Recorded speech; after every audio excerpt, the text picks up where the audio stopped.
العلامة صالح بن فوزان الفوزان حفظه الله تعالى يقول kuhusu maandamano, qala almudhaharat laysat min a'mali almuslimin, maandamano si katika amali za waislamu.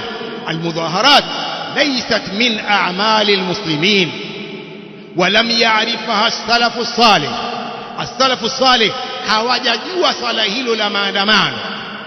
Qal wa hiya min aadati al-kuffar, maandamano ni katika ada za makafiri.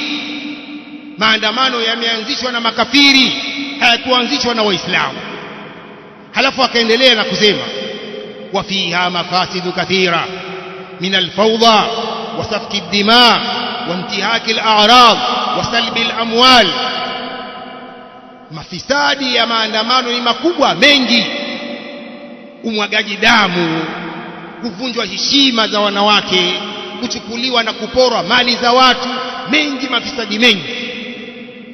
Al-Allama Al-Fawzan hafidhahu Allah ta'ala